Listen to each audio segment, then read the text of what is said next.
And that's exactly what I was saying before we hit record. Well, good thing the mics are on now. Hey everyone, I'm Nisha. Welcome to Newspresso. I'm Aditya. It's Saturday, May 23rd, 2026, and I promise that rant made more sense in context. Probably. Let's get into it. Because today's news is doing that very fun thing where geopolitics, markets, and actual people's lives are all tangled together. Okay, this one immediately feels heavy. Iran's supreme leader Mujtaba Khamenei reportedly wants near-weapons-grade uranium to stay inside Iran. Which unsurprisingly does not sound like the kind of move that helps stalled peace talks. Right. Reuters says two senior Iranian sources are behind that reporting, and the US wants the uranium removed as a condition for any deal. So basically, the gap between Tehran and Washington is still very much a gap and not, a bridge. Exactly. And markets are reacting in real time. Oil prices are jumping, stocks are wobbling, currencies are shifting. Because everybody is watching the same nightmare combo, a longer standoff, possible sanctions or strikes, and Hormuz being a huge pressure point. And Pakistan's mediation keeps coming up as a possible hinge point, even though the core issues are still uranium and Hormuz control. Honestly, the world economy really does keep one eye on the Strait of Hormuz, like it's checking whether the route is still plugged in. Okay, this is chaotic, but bear with me. Iran is also moving to turn the Strait of Hormuz into a state-run toll and permit system. That is such a massive shift. Tehran says its Persian Gulf Strait Authority coordinates vessel movements and issues authorization for passage. And IRGC forces say they're already guiding and protecting ships with 26 vessels transiting in a day. 26 in a day? While this whole bigger control system is being laid out? Yep, and the new map claims a zone from Mubarak to Fujairah and from Keshm Island to Al Quwain, which UAE and Oman consider theirs. Abu Dhabi pushed back immediately and called the claims a pipe dream, warning sovereignty would be violated. The Lloyd's List angle is interesting too. Some industry leaders are warming to an administered strait where access can depend on political ties and tolls. But that also sounds like higher costs, more checkpoints, and more pressure on Western-linked ships, insurers, and banks under sanctions. And the bigger point is, this isn't just traffic control. It's a strategic claim that could outlast the fighting. This next one is grim. A top Al-Badr commander linked to the 2019 Pulwama attack has been killed in POK. You're talking about Arjumand Gulzar Dar, also known as Hamza Burhan or Doctor. Yes, Indian investigators had named him as a key organizer who helped move explosives and map the strike that killed 40 CRPF personnel. And local reports say he was ambushed by unidentified gunmen outside a school in Muzaffarabad, then taken to hospital and later died. What stands out is that this fits a pattern.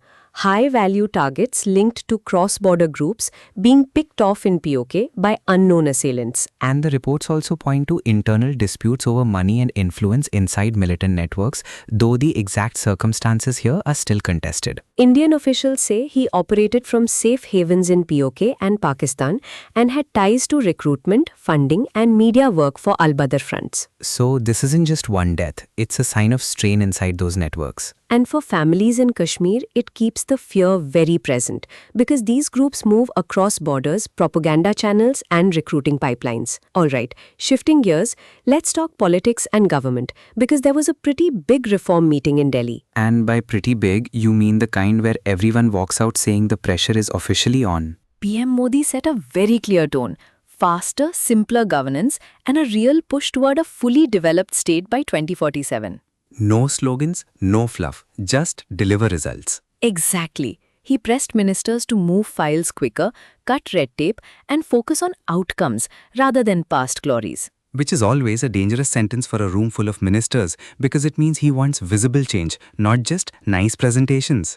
Right. Ministers from Agriculture, Commerce, Road Transport, and External Affairs all gave briefs on ongoing reforms and future plans. And the West Asia crisis was part of the conversation too, especially the energy security angle and disruptions at Hormuz. That led to talk of fuel diversification, including biogas and renewables, which is pretty notable in a meeting framed around development and administration. There was also talk of a cabinet reshuffle, ministry reorganization, and even a dedicated infrastructure ministry. Plus, Niti Aayog and the Cabinet Secretariat gave overviews on productivity and delivery mechanisms across 78 departments. So yeah, not just a status update, more like a midterm stock take with a very clear speed it up message. Okay, moving on to markets, and this is where all that global tension starts showing up on the screen in red and green. Yeah, the oil and currency pieces really don't stay in their own lane.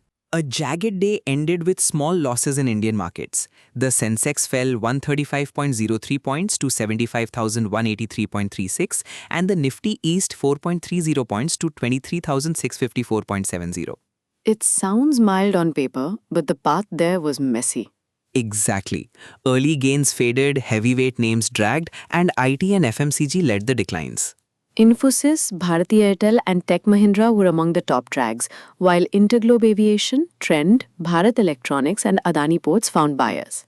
Broader markets were sturdier though. The Nifty small cap 100 rose while mid caps were largely flat.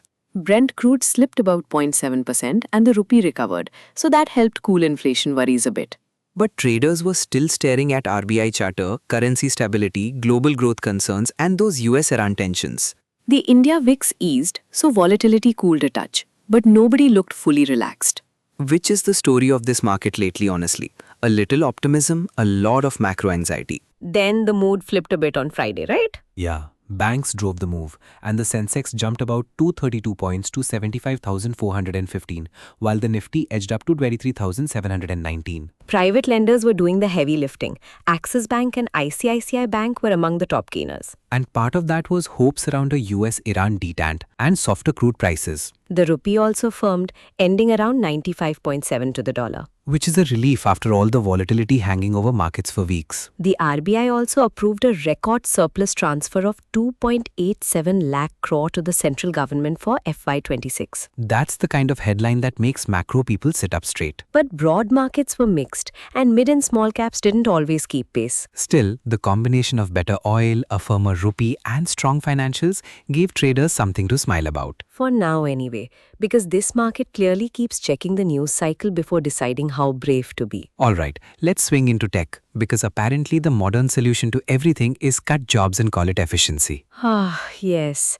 And this one really lands because it's about real people, not just balance sheets. Meta told thousands of workers they were laid off as the company doubles down on AI. About 8,000 roles were cut globally, roughly 10% of the workforce, with many moved to AI-focused teams or told to leave immediately. The company says it's about leaning out and moving faster while funding AI infrastructure and new hardware. So the spending goes up, revenue climbs, and the answer is fewer people. I mean, at this point, that's the recurring tech playbook. In Ireland, up to 350 jobs are at risk as part of the same plan. So this isn't just a US story. And employees are getting notice periods, severance, healthcare support, and alumni access. Still doesn't make it feel less brutal, especially for workers on H-1B visas in the US. Yeah, because losing a job can hit immigration status too, which makes the whole thing even more stressful. There's also that leak about employee monitoring for AI training, which just adds another layer to the debate. So now the question is whether all this AI spending turns into real profits or just a very expensive reshuffle. And whether morale survives it, because that matters too. Okay, last stretch, crime and justice. And this one is a reminder that some stories just keep getting darker the longer they unfold. Yeah, this one is really upsetting. A woman was found dead in her Bhopal home on May 12th, and her family accuses her husband, Samarth Singh, and his mother, retired Judge Giribala Singh, of dowry torture and murder. Police registered a dowry-death FIR and Samarth is still absconding, Giribala got anticipatory bail, and then that was challenged in court. which tells you how active and tangled this case already is. There's also been discussion about a possible CBI probe, plus review of CCTV footage and call records. And the autopsy questions matter a lot here. The first post-mortem at AIIMS Bhopal raised doubts about the cause of death. There are even reports of audio clips circulating online, allegedly showing family members discussing Twisha's past and alleged harassment. But what's not clear yet is what those clips prove or how much weight they'll carry. Authorities have increased rewards and expanded search teams to find Samarth, while also looking at whether the case should go to higher agencies. And the core question remains painfully simple. Was this suicide or murder? That's the part that makes this so hard to sit with. Whatever the final finding is, the family wants a transparent probe. And the wider issue is bigger than one case. It's about how dowry and domestic abuse are handled, documented and pursued. All right, that's us for today on Newspresso. Thanks for hanging out with us. Stay tuned and we'll be back soon.